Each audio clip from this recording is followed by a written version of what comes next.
শরীয়তপুর গোসাইরহাটে নতুন voter form জমা দিতে গিয়ে 2 রোহিঙ্গা ও এক দালাল আটক হয়েছে। সোমবার দোহার উপজেলা নির্বাচন অফিসে এ ঘটনা ঘটে।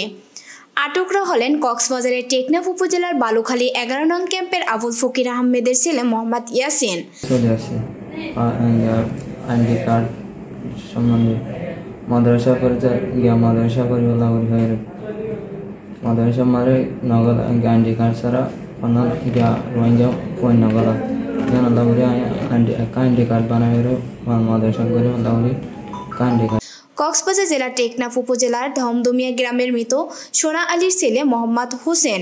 কাকার বাসায় লোকে ওখানে সিম্বল আমার বাবার আগে তোমার বাবার বলছিলাম কিছু করতে পারি না, আমাদের আগে ডকুমেন্ট হয় নাই, আমি একটু ডকুমেন্ট মানে আইডি কার্ড করা দেন তখন অনুরোধ করলাম। ও আমার বলছিল ঠিক আছে আমি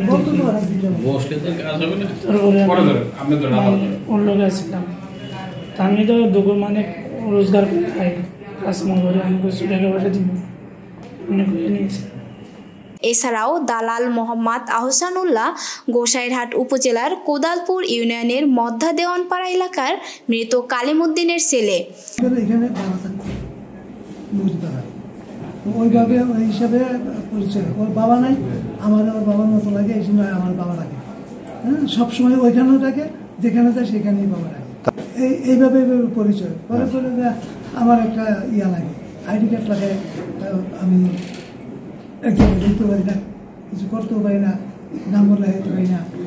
গোসাইরহাটের উপজেলা নির্বাচন অফিসার মোহাম্মদ আবু দাউদ বলেন, নামক একজন ব্যক্তি দুজন ব্যক্তিকে ভোটার করার জন্য আমাদের অফিসে নিয়ে আসে। এরপরে আমরা যখন তার কাগজপত্র যাচাই করতে যাই এবং সাক্ষাৎকার গ্রহণ করি, তখন তাদের ভাষাগত সমস্যা এবং তারা সঠিকভাবে বাংলা বলতে পারছিল না। যা করে আমাদের সন্দেহ হয়, সন্দেহের পর কাগজপত্র আমরা যাচাই করে দেখি যে ওরা আমাদের এলাকার বাসিন্দা না, ওরা চিটাগাং অঞ্চলের বাসিন্দা। এবং পরে অনেক প্রশ্ন করার পরে তারা এই রোহিঙ্গা ক্যাম্পের অবস্থান করেন বলে জানা যায়। সামিয়া সায়া, নিউজ টেক্সট, বাংলাপত্রিকা.com।